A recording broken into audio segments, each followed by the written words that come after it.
Hello hi friends, అందరికీ నమస్కారం.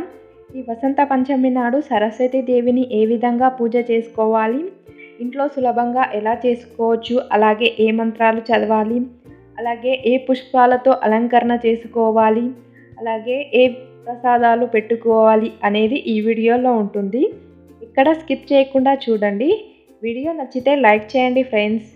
ముందుగా అయితే మన పూజా మందిరాన్ని శుభ్రపరచుకోవాలి. శుభ్రపరచుకున్న తర్వాత మనం సరస్వతీ దేవికి పూజ చేసుకుంటాం కాబట్టి పూజకు కావాల్సిన సామాన్లన్నీ సిద్ధం చేసుకోవాలి. సరస్వతి అమ్మవారి చిత్రపటాన్ని లేదా విగ్రహాన్ని ఉంచుకోవాలి. అమ్మవారికి గంధం కుంకుమలతో అలాగే తెల్ల పువ్వులతో అలంకరణ చేసుకోవాలి. ఈ అమ్మవారికి తెల్ల పువ్వులు అంటే చాలా ఇష్టం కాబట్టి తెల్ల పూలతో మనం అలంకరణ అయితే చేసుకోవాలి. ఈ సరస్వతి దేవతకు తెల్ల కమలం పువ్వులు అంటే చాలా ఇష్టం. మనం పూజకు కావాల్సిన సామాన్లు తీసుకొచ్చాం కదా, ఆ సామాన్లను ఒకసారి శుద్ధి చేసుకోవాలి. కాస్త గంగా జలాన్ని ఇలా చిలకరించుకుని శుద్ధి చేసుకున్న తర్వాత మనం పూజని ప్రారంభం చేసుకోవాలి. ముందుగా అయితే దీపారాధన చేసుకోవాలి. దీపారాధనకు కింద ఇలా ఆకుల్ని పెట్టి దీపం పైన పెట్టి దీపాన్ని వెలిగించుకోవాలి. దీపాన్ని వెలిగించుకునేటప్పుడు ఏకహారతితో లేదా అగరబత్తులతో దీపాన్ని వెలిగించుకోవాలి. ఇలా దీపారాధన చేసిన తర్వాత మనం ఓం సరస్వత్యే నమః అని 108 సార్లు జపం చేసుకుంటూ అక్షంతలు లేదా పువ్వులు సమర్పిస్తూ మనం అమ్మవారిని జపం చేసుకోవాలి. ఇలా జపం చేసుకోవడం వల్ల మనకు చాలా మంచి అనేది జరుగుతుంది. అలాగే అమ్మవారికి సుగంధ ద్రవ్యాలు అంటే కూడా చాలా ఇష్టం.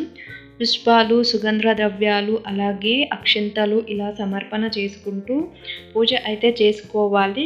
ఇలా పూజ చేసుకున్న తర్వాత మనకు చిన్నపిల్లలు ఇంట్లో ఉంటే ఇలా పెన్నులు, పుస్తకాలను అలాగే పలకలను ఇలా దేవత ముందు సమర్పణ చేసుకోవాలి. ఇలా చేసుకుంటే మంచి జ్ఞానం అలాగే విద్యాబుద్ధులు అనేవి కలుగుతాయి. ఇలా ఈ విధంగా పూజలో అయితే మనం పెట్టుకోవాలి. అలాగే ఇతర పిల్లలకి కూడా మనం దానం చేసుకోవచ్చు.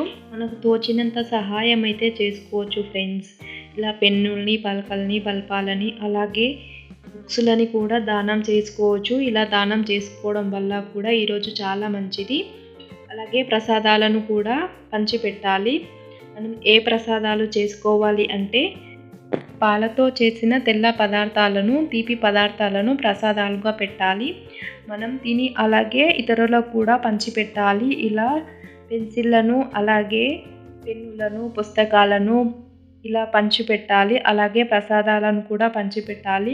ఈరోజు ఇలా అమ్మవారికి చేయడం వల్ల మనకు విద్యా బుద్ధులు అనేవి, జ్ఞానం కూడా మంచి అనేది జరుగుతుంది. విద్యార్థులు ప్రతి ఒక్కరు కూడా ప్రతిరోజు ఓం సరస్వత్యే నమః అని 21 సార్లు జపం చేసుకుంటే వాళ్ళకు విద్యా బుద్ధులు అనేవి, జ్ఞాపక శక్తి కూడా పెరుగుతుంది.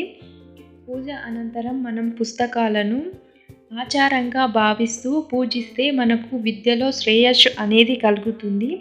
ఈ విధంగా అయితే చెయ్యండి ఫ్రెండ్స్. వసంత పంచమి నాడు కొత్తగా విషయాలు తెలుసుకోవాలన్నా, కొత్తగా ఏదైనా జ్ఞానం సంపాదించుకోవడానికి ఈరోజు చాలా మంచి రోజు. ఈ వసంత పంచమి రోజు అక్షరాభ్యాసం 3 సంవత్సరాలు లేదా 5 సంవత్సరాలు ఇలా ఉన్న పిల్లలకి అక్షరాభ్యాసం చేస్తున్నా కూడా చాలా మంచిది.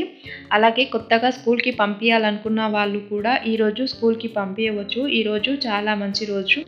ఈ వసంత పంచమి రోజు అయితే నేను ఇలా చేసుకున్నాను ఫ్రెండ్స్. మీరు ఎలా చేసుకున్నారో ఈ వసంత పంచమిని కింద కామెంట్లో తెలియజేయండి.